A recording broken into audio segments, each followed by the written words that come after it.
Good afternoon, Estelle. Welcome to Yachting USA. Thank you so much, It's so nice Rick. to see you here this afternoon. We're at the Super Yacht Forum, which is part of Mets Trade, and we are fortunate to have the organizers of Mets Trade provide us this beautiful studio environment so we can have these conversations.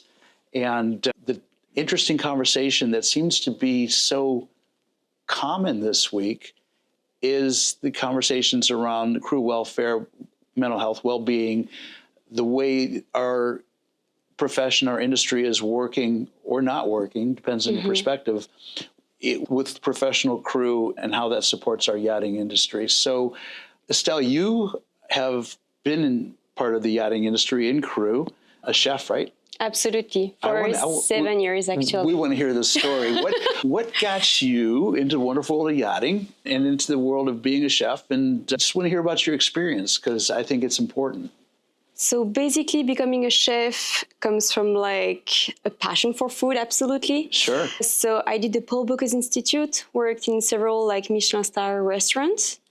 But at the end of the day, like the working environment in Michelin star restaurant is pretty toxic, I have to say. Is it? So I wanted to escape that. Okay. And I ended up doing a master's degree in international management. And I had a gap in between the end of my master's degree and my first job as project manager for a company in Singapore. And I ended up going to French Polynesia. And there, just randomly in a marina, I met the crew of a boat. Uh-huh. And we ended up discussing about like my background and everything. And I told them that I used to be a chef. They were like, "We're going to the Fiji tomorrow. Just join the boat as a chef." Really? And I got so tempted, and I was like, well, I really want to, but I'm already engaged in my contract for Singapore, so let's put that aside for the moment. And after 6 months in Singapore, dealing with like spreadsheet and thing, I figured out I was not what was like fitting my, my behavior, my expectation for my career. And I just called them back and I was like, guys, is the job still available? I just jumped in. We're in the Solomon Island. We sail for like a little while around like Indonesia, back to Singapore. Beautiful area, huh? So yeah, absolutely. And it's game changing. Like you get to sail to like remote places where you meet tribes that basically never saw Western people. Think about it. Yeah. Places where money doesn't exist, so you need to trade your clothes against banana, mango. So like I was coming from Singapore, like the temple of money and superficiality, straight to that, and was like, okay. What a contrast. And, yeah. Wow. Well, you have perspective too. What size boat were you on? 50 meters. Okay. Decent size. Yeah, decent size. Yeah, what I would consider the entry level to large yacht in a way. Yeah. Wow. So you were cooking for both the crew and the guests and owners? So at that moment, we're just delivering the crew from, obviously, I said like the Solomon Islands back to Singapore for a refit period. Oh, okay. So we just had the crew on board and the daughter of the owner. They were super nice. It was a pretty chill first experience to enter the industry. And then COVID hit, so we had to go back home and everything was kind of on hold. And I started my captain course in the French system because I wanted to get more involved in like other aspects of the yacht industry. For sure. So I have like what you call the CMP. So it's like the first step for like the captain degree in France. Gotcha. Different than like your STCW that. Yeah, it goes further. Obviously, like the CCW is just for like a week. Right. We have the equivalent, it's called CFBS in France. And then the course is like 4 months. So it's like something already. Gotcha. Yeah. All right. So good. So nice base level of training. And after that, you're in COVID, you're back on the next boat then? Exactly. The next boat was a 34-meter sailing boat again. Okay. I always go for sailing boats. I mean, they're special. They are special. They really absolutely. Are. If you've never been out at sea under sail, is nothing like it. Exactly. The feeling of freedom is just I used to deliver roughly 35-meter, about 38-meter sailing boats. Early in my career, a friend of mine was a captain. And what an experience that was from the west coast of Florida down to St. Martin. Amazing. Yeah. So sailing, such a passion, crew, cooking, serving. Yeah. Talk about your experiences, Estelle. Because I kind of, want to give anything away. I know how the story ends a little bit, but let's hear a little bit about what that was like as you started coming into your crew experience. Yes, so basically I have a huge appetite for adventure. So for me, yachting was all about adventure. Okay. So obviously I got what I needed in that sense, but on the other hand, I liked respect and consideration a lot. Like coming from other crew members, coming sometime from the owner, and like working in the yachting is some kind of like a sacrifice.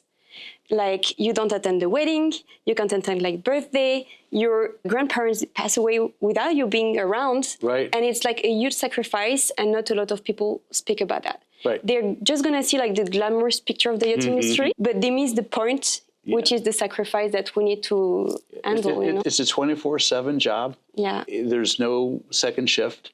Yeah. It's everybody on is what it is. The boat's constantly having to be operated. No, exactly. Yeah, for me as a chef, the day starts at like 6:30 and I'm gonna run until like midnight, 1 the next day, So it's just like a lot. So the whole concept of hours of rest. See? I have a balance, okay. Yes, this is balanced so life. sometimes at like 11, I manage to do my yoga on the deck, but you know what I mean? Like, there is some motivation. It's not talked a lot about. Yeah, on a daily basis, you have no balance. Right. From my experience, I managed to have my balance because after 4 months, usually you're just like so destroyed, you need to resign because you can't take that anymore. Right. So after you're gonna go for like a 2 months rest in between two boats. So at the end of the day, we don't end up just like normal people, like we're working on land to work like 11 months. The salary are good enough to compensate that you're not gonna work for several months to rest. Right. But on a daily basis, there is no balance. Well, and I've talked to enough crew to understand that depending on the mindset, that coming off the boat, that period of rest, sometimes that turns into sex, drugs, and rock and roll. And that's where particularly really young crew tend to founder a little bit and need some mentorship or some guidance because it becomes problematic. Absolutely. So as a chef, many times I jumped on a boat and I was asking why the other person left. Right. For me, it's the first question I'm asked, why the previous chef left? I want to know. And many times they were telling me they got fired because they were alcoholics. And like, I was finding alcohol bottles hidden in every corner of the kitchen. Sometimes even like in the soap, like they were hiding like vodka and things like that. And you're like, oh, wow. But like when you try to deal with this kind of like, your exhaustion, like you're exhausted. And when you deal with that with like vitamin C at some point, it's not enough. I don't do drug, I barely drink alcohol, but you're so tired and so much under pressure that people, they need a way to release the pressure. Yes, For me, it's going to be by doing yoga. Some others just like having some drinks and whatever, but it's not the same. That's interesting you say that, Estelle, because that comes into some of the conversations that I've been party to where it would be healthy and helpful if more programs, whether the yacht program and the yacht management company's involvement, the marina facilities, of course, leadership from the top with the captain or the owner, created alternatives to the crew, knowing that they need to decompress after a busy charter or a busy season, to provide the yoga or provide the more healthy outlets to, de-stress versus going to the bar or, consuming drugs or whatever that looks like. I mean, it's a shift in the mentality of the yachty that we need to operate. It's not just about the owner, whatever. It's also for them to feel the need to go for like solutions that are more healthy. That's right. Because so many people, they enter industry because they want to party and everything. So like, it's just not a sustainable approach because like, health, your relationship to your body, and your physical and mental well-being, it's so much important. And they're missing the point on that. And when a crew member, so I live this experience, is focusing on like eating healthy food, not really partying, not drinking much, they're gonna put some guilt on you like, oh, you can't have fun, you can't party. And I'm like, guys, it's just like, the work is so intense. I want to be like fully ready for the next day. And like, I prefer, in case I get a day of rest in between two charter, whatever, I prefer to enjoy my day instead of like, you know, being fucked up. I sense a level of maturity coming out here. Yeah, I mean, Right. No, for sure. Because part of it too, I believe, is the lack of maturity. Unfortunately, so many crew come onto these boats at a very young age. Maybe it's the first time away from home, first time in a real job. Wow, what an environment to fall into, right? yeah, it's intense. Yes. Honestly, I entered the industry, I was already 25, but when I see guys entering, they are 18, 19, I'm like, I would not have been ready, like mentally, physically, to handle that, honestly. No. And the tools just aren't there. and they don't know, they don't realize, because they're like, oh guys, here is the salary, we're gonna travel there. So they just did that. Yeah. And what's behind, we don't speak about that, because if we speak openly about that, maybe some of the people, they will not enter in the industry sometimes. Well, you know what? You and I were leading up to this conversation, talking a little bit off camera about this type of thing. I've got a dear friend of mine who's a captain who basically uses the term where he says, the analogy, not everybody gets to be an astronaut. Not everybody is well suited to be crew. And, you know, the pressures, and you were talking about the pressures, I want you to share with our people listening that, you know, what pushed you kind of out of your crew. I think it's important to really comprehend what would take someone as professional as you are and make you say, well, you know what, I for my own well-being, I need to step back. Yeah, so after 3 years working in industry, facing some situation with like sexual harassment, mental harassment, lack of respect and everything, I was honestly burnt out. And I could not take that anymore. And at some stage, I was like, we need a change. Like, where did this harassment come from? I mean, from all levels, or, you know, your experience? My experience, I don't want to point anybody, but the captain position makes it very easy to have bad behavior with crew members because they're protected. And when you face like bad behavior, the thing is, it's so much easier to replace a junior person or like a chef or a stew instead of like the captain, because the captain, you know, is like so important, you know. Yeah. And if they have bad behavior with their crew, they are just, okay, get rid of the chef, you know, like she's scratching them out. Yeah. And then you're the victim 3 times. First, the victim of a perpetrator. Second, the victim because they get rid of you. And third, the victim because the whole point of yachting is like you're going to find your next job thanks to the reference you got from your previous job. Right. But when you got kicked out because of this kind of thing, you have no longevity. And then they look at your CV and you're like, yeah, but you just stay for like 1-2 months there. I got harassed, guys. Right. I saved myself. I think this is where we as a industry have an opportunity to step in and help in this regard, because I have heard this very thing multiple times now. And when I was running a yacht management company, we were placing crew. In fact, I remember at one point in time, we had a crew member, a stewardess, a junior stewardess, test positive for cocaine. The owner was heartbroken because he loved her work and thought she was an asset to the crew, but the policy was we had to let her go.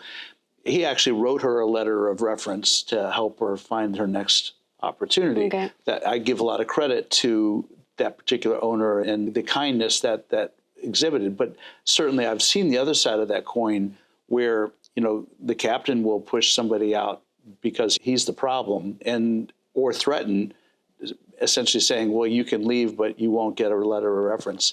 So where I'm going with my thought here is our industry perhaps has an opportunity to create a type of documentation that prevents that from being a barrier, that you've left because of a alleged or reported harassment issue, and that shouldn't work against you. That should actually give you some level of additional credit to, you know, help you get your next program. Yeah, I think in the education for crew, one of the most important aspects will be to teach them how to say no. Yeah. And how to answer to like difficult situation, because currently we're clueless. We're young, they're our superiors and everything, and you're like, okay, it's intimidating, you know, and we're not educated in that sense. Right. So part of the education should be like, okay, how to be strong enough to say no, and like also when the issue is coming from the captain, we should have like a management that is supportive. It happened to me once that the captain was actually an alcoholic from 9 in the morning, pouring Rummy's coffee and like going out drinking, I don't know how many beers, but obviously a lot. Right. And the next day he would become like verbally violent with us. I mean, with some people from the crew. Sure. And I called the management and I explained them the situation.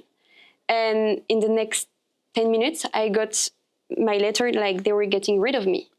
You're the problem. I'm the drama queen. And that's the thing. Like, yeah, that's troubling. An issue. Yeah, that is an issue. Because you become the drama queen or she complains. No, I don't complain. I ask for respect. That's different. Yeah.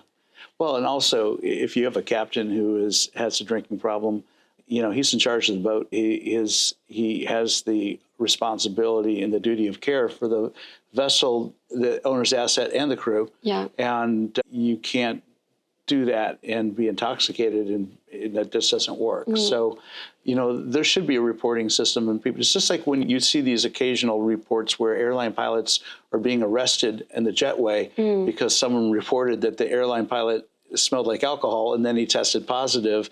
You don't want a pilot flying your airplane, you know, with a 0.08 alcohol level. You don't want a captain at the helm either. I think the approach with like dry boat should be just mandatory. It should not be like an option, you know, in the boat policy. Just like, exactly just like you said, you would not jump in a plane if the captain driving the plane is actually under alcohol. So like, why would you accept that on a boat? You know, you should not at all. Absolutely not. So like having a dry boat and a boat where there is no drug should not just be an option. It should be mandatory. It should be an industry standard. Because exactly. Right. And that's a topic that we should put on the table and leave no room for like other option. Well, these conversations are going to continue. We heard us talk about that this morning, and that's why it's so important to have this conversation today.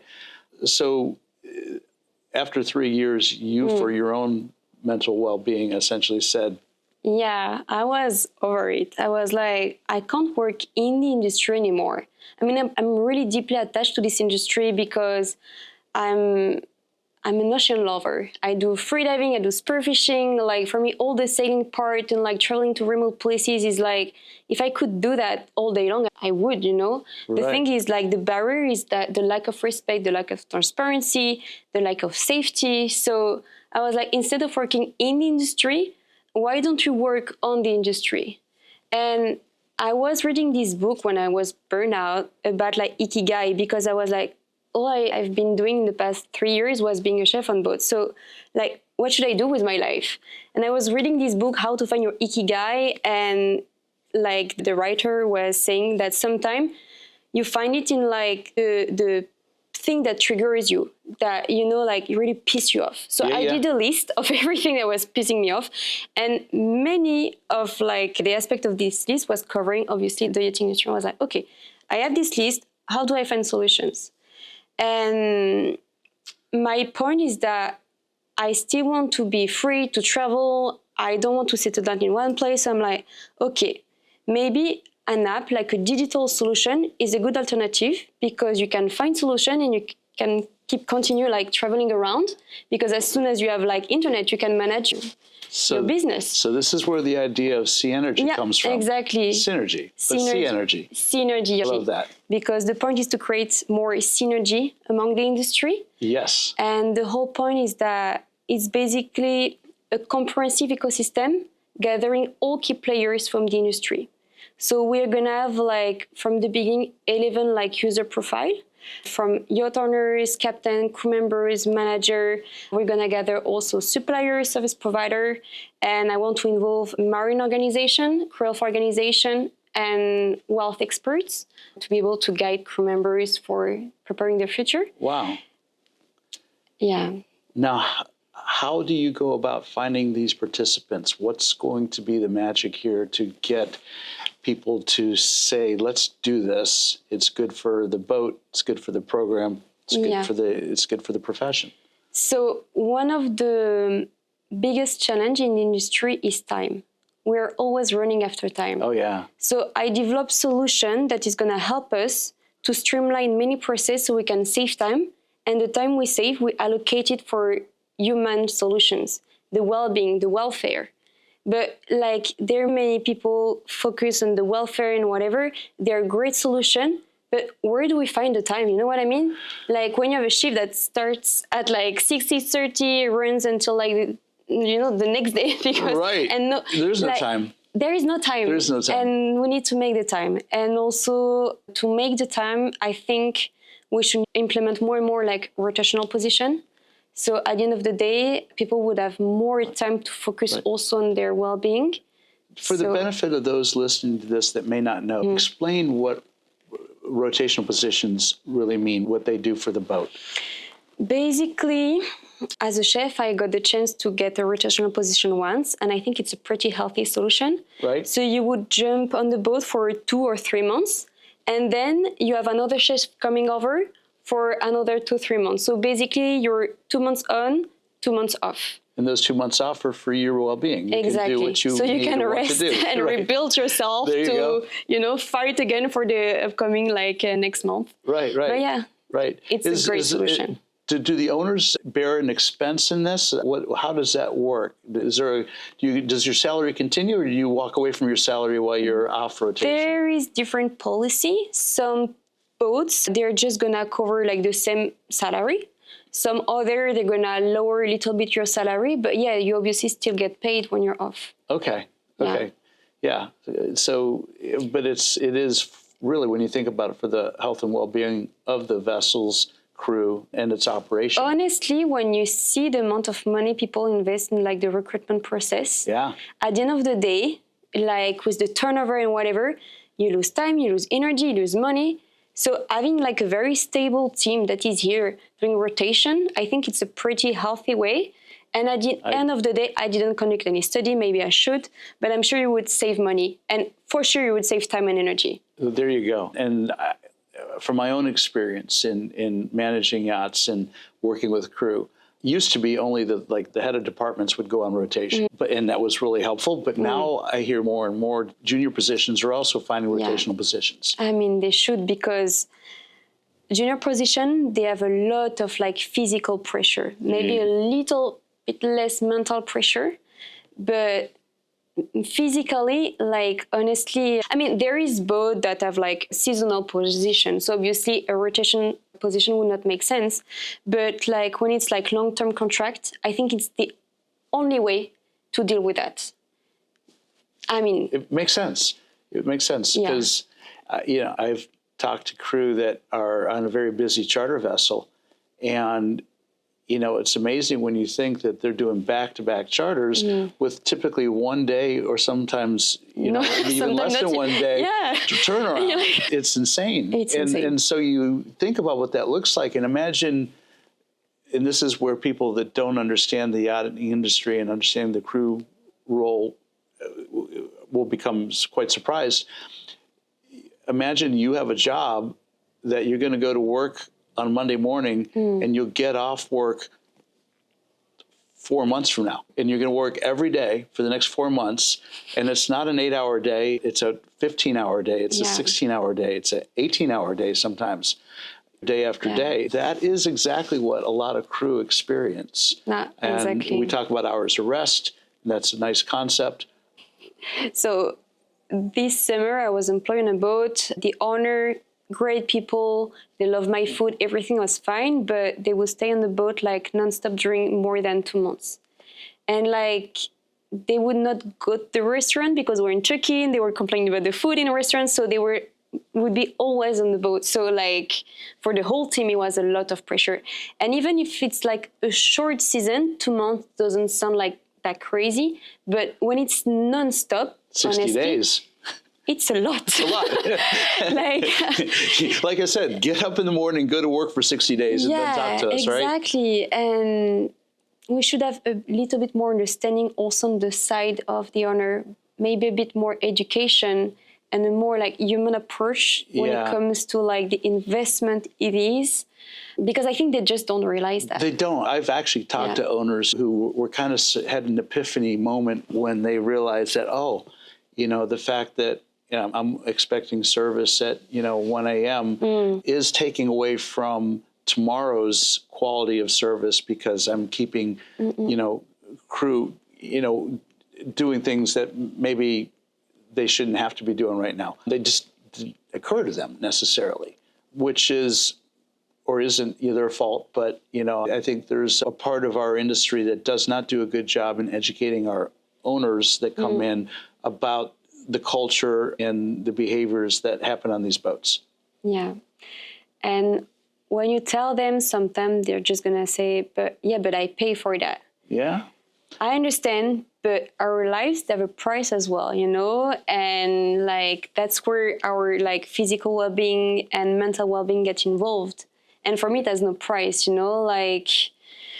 So we should invest a bit more in this approach to well-being. Well, there's unfortunately too many sad stories that come out of our business, our industry, because, sometimes crew and captains get to just a breaking point. And then whether it's they go on a drinking binge and disappear for a week, or, they commit suicide. I mean, you hear of all of those stories and it happens too much. Yeah, I mean, I arrived like at some stage in my career was like, I'd rather die than jump on another boat, and this idea came to my mind like many times. And like, obviously I wanted to find solution to that.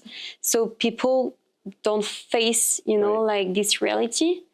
So the whole point of like me jumping from being a chef to a tech entrepreneur, building this platform and mobile app, it's all about like designing the tool that I wish I had when I entered the industry. So could SEANERGY provide resources for crew to help them with conflict and some of their mental health concerns? Yeah. So my approach when it comes to like crew members, if we focus on them because we're targeting other users, but for crew members, I want to support them from before they enter the industry, during the career, and afterwards. Okay. Because I think we need this holistic approach, and a career in yachting is not just like it's a job. It's your life. That's right. You live on the boat. There is no other industry where you're gonna be like all the time living with the people you work with, So like they need this understanding as well that it's not just a job, it's a lifestyle. And they need to be ready for this lifestyle. So basically, I think we should focus more on the education and the awareness of what they're gonna jump in, because many people, they don't realize. So if they still accept to jump in, it's because they're aware of what they're going to face. They know what they're getting into. Exactly. Right. And then the second is like, okay, during the career, they need more support.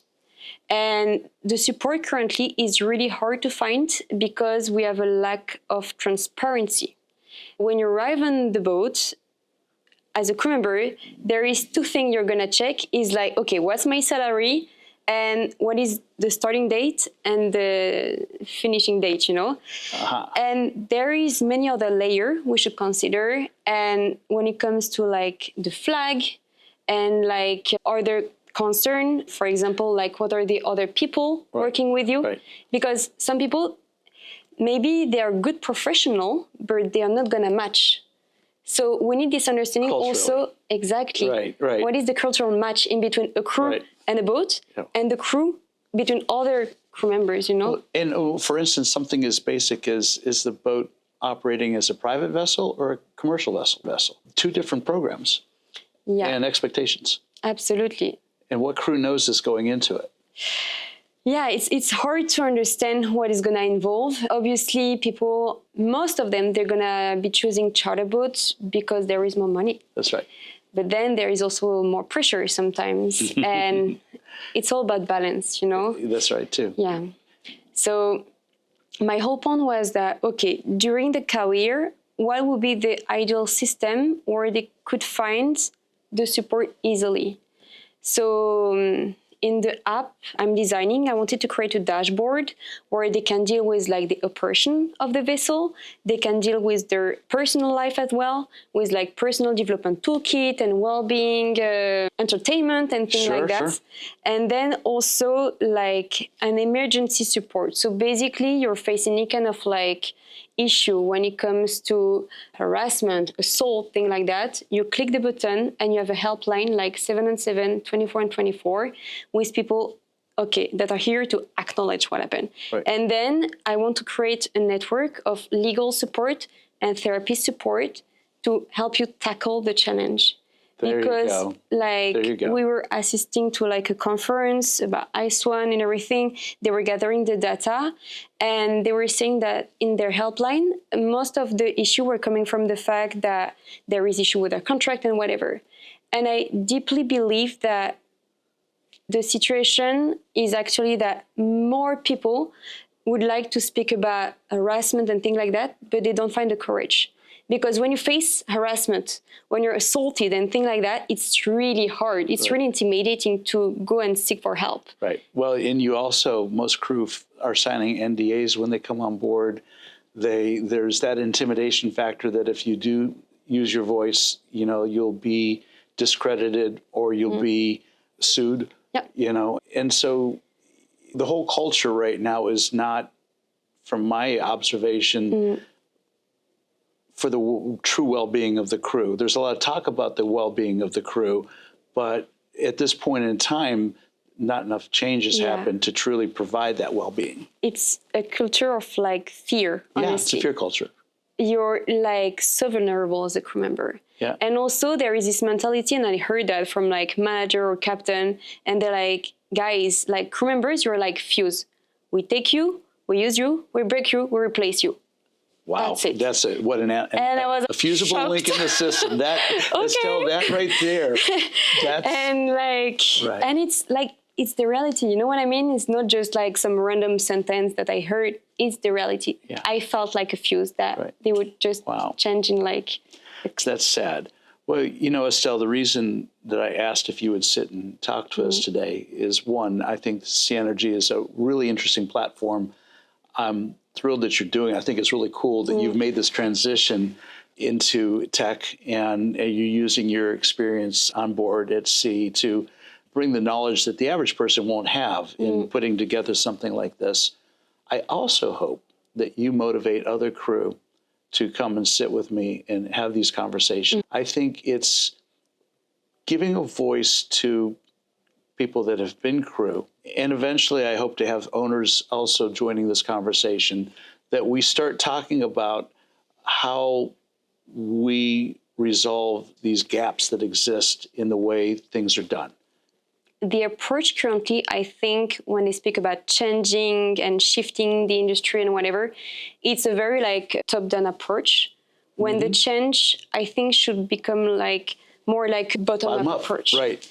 And like we need to tackle those challenges like coming like both ways. Right. So agreed. Exactly. We find an agreement in the middle, you know. And I think crew members, they have a very good understanding of what's happening, because you have many people that work for the industry, around the industry, but crew members are the only one who live in the industry.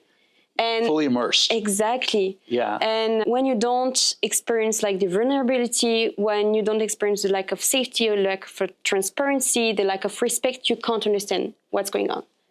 And I have many managers, they never stepped on a yacht as a crew, and they're trying to explain you how to deal with your job and how to deal with a child. I'm like, please, just like, come one day with me, try to survive that day, and then we talk. We'll have a conversation after that. Right. Thank you. Right. Well, and I find that ironic too, that in that you mentioned that, in that so many yacht management companies have, you know, the senior management and professionals in the organization who are very professional at the job they do, but like you said, have never actually served on board the boat.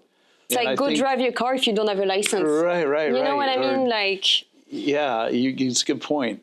And so I think it's really important that anybody who are working in and around the crew space have onboard experience, or you have staff members with significant onboard experience. Yeah. So yeah, that's something to hope for, to try to achieve. I think we need new standards when it comes to like the recruitment of captain and manager, because we can implement many like leadership course and everything.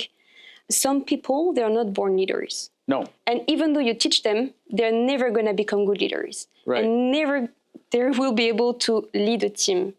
And that's why it comes to like doing more like psychometric assessment to understand who are the right leaders and who are the people that we can involve in like this kind of position when it comes to like being captain or manager. That's right. So yeah, no, that's insight, and that I think comes from experience at sea, and unfortunately, is some of the issues you've personally had to deal with. absolutely. Wow. Well, Estelle, I hope everything goes wonderful with this launch of this platform. I hope you'll come back and talk to us again in the future as you have more feedback. Absolutely. And become part of this, if you will, this culture that we're trying to build right now around a healthier crew environment, because it's voices like yours that are going to make a difference. Absolutely. It was a pleasure to have a discussion with you. Thank you so much for joining us on Yachting USA today. Only the best. And until next time, I'm out of here. If your brand belongs in the heart of the yachting world, this is where it happens. Yachting International Radio reaches over 1 million yachting professionals and enthusiasts every month, with 77 million impressions, 220,000 social followers, and 74,000 podcast subscribers. Our hosts are insiders, crew, captains, CEOs, trusted voices shaping the industry. This is targeted, high-impact advertising in a luxury niche. Visit yachtinginternationalradio.com/advertise. Your audience is already listening.